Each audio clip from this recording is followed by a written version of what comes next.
What's going on, good people? You know who it is. It's your boy Trouble T Roy back again, and I felt like I had to get back out here and get active because the nonsense and the shenanigans are starting to happen all over again with this sneaker resale nonsense. This real versus fake nonsense is back in the forefront, which I knew was going to happen. Even though it had this time of dormancy, I knew it was going to kind of creep its way back into sneaker culture, or try to creep its way back into sneaker culture. So pretty much, again, you know, I'll be on the top of boutiques and resellers, specifically those that do like the real versus fake stuff. So we're going to do a whole series, okay? Starting with this video. This video was part one, and pretty much I want to pose the question for those that do the whole real versus fake nonsense, that talk about the whole UA scenario. I want to pose a question, is how come those that always talk about things are fake or things are UAs never prove that they get their stuff via retail? I'll break it down into super layman's terms for you. How come they can never provide proof showing they get their products from Nike or Adidas direct? How come? How come they can't prove to you that they got them from the sneakers app? How come they can't prove to you that they got them from a tier 1 retail location that's authorized with Nike, with Adidas, or whatever brand? How come they never have proof, but they're the first ones to call something fake or UA? So my question is, if you gonna open your mouth and put it out there and call other people's stuff fake or UA, prove that yours isn't fake or UA. You get my drift? You get where I'm coming from? Because again, we're going to put the onus of proof, or the burden of proof, on you.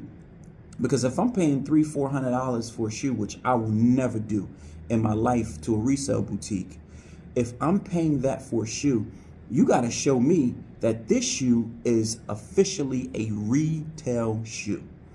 How come, y'all? Think about it. Use your common sense. How come they can never ever prove that their pairs are retail? How come? Do you really think that they're buying shoes from consumers? So say you score a shoe on the sneakers app, right? You go to flip it at these boutiques. How come it's rare that they buy the shoe from you? It's very rare that they purchase this shoe from you. Why is that? Think of it. Use business sense. I know some of us aren't business savvy, and that's fine. Everybody's not meant to be business savvy. But let's use common sense. If you score a shoe via retail on the sneakers app, right, and you want to flip it to make a couple extra bucks, and you go to a boutique and sell it, how come they always, probably 90% of the time, find an excuse not to buy it from you, even if you have the retail proof?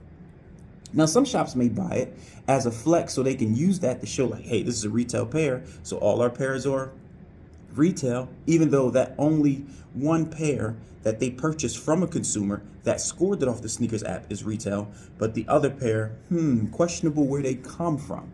They can't provide that proof unless they copy the receipt or something like that, and or change the receipt information, because that's a real thing.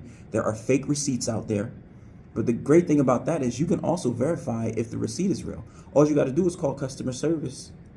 Oh man, I guess I'm back in my bag again. I'm giving y'all those tips and those secrets just in case they try to pull a wool over your eyes like they're getting everything retail. But you can have a receipt made. Yes, you can have a receipt made, but also you can check how the validity of that receipt based off of calling customer service, give them that receipt number, or call the store that the receipt is list where it's from. Call that store, give them that transaction number. They can look it up. And sorry, my office light went off. That's kind of funny. Energy saving. But the point is, don't be fooled. Fake receipts can be made, but they can also be, like I say, the validity of them can be checked if you just call the customer service number on the receipt, or look up the store, find out the number, and see if that was a real transaction.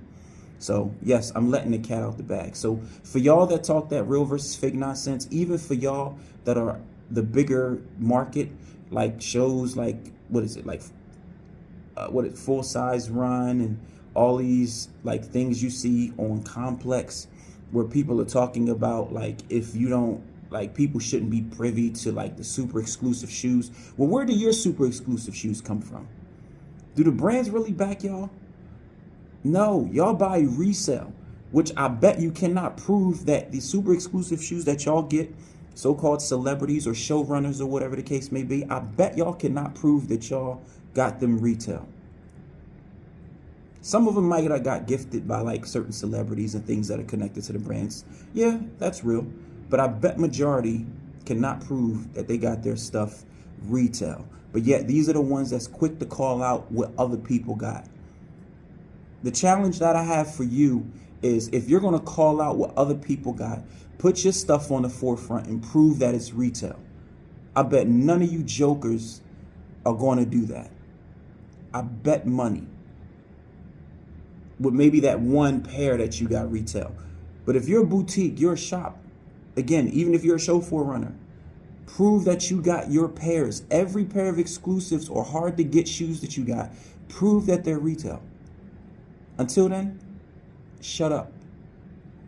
Because we know what you're doing out here. I know what you're doing out here.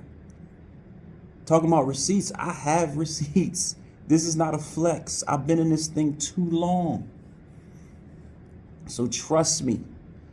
Be careful what y'all put out there. All these little sneaker apps and all of that, they know who they are. Prove that they're retail pair. All these resale apps, you got your GOAT, your StockX. Prove that you got retail pair. How come none of them ever come with retail receipts? Think about it. Think about it. But this is just part one. The plot is about to thicken and it's about to get deeper. But also too, I'm releasing some information. Again, I give you a lot of free information, free game, which I have no problem doing, but I do have some products for sale. So stay tuned to the end of this video. You'll see some promos that I created for a lot of the stuff that I have for sale. It's different teachings and how to sell and how to attain these sneakers that these people are pulling the wool over your eyes to make it seem like they're hard to get. I'm going to teach you how to get them. I'm going to teach you how to, if you want to, start a business in regards to doing it. I've been doing this for a very long time. I even have this module, this business module that I started. That's a legitimate business that I'll share more about later, and that how you can franchise and people can be a part of it. But yeah, it's enough right now. This is part one. Stay tuned for part two, because guess what? Your boy, Mr. Controversy, aka Trouble T, is back out here in these sneaker streets, and we're going to get it popping, and we're going to get rid of these pests out here. All right?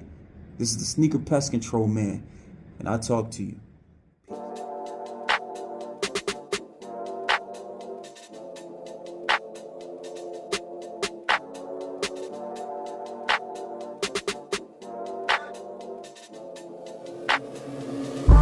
Purpose Music.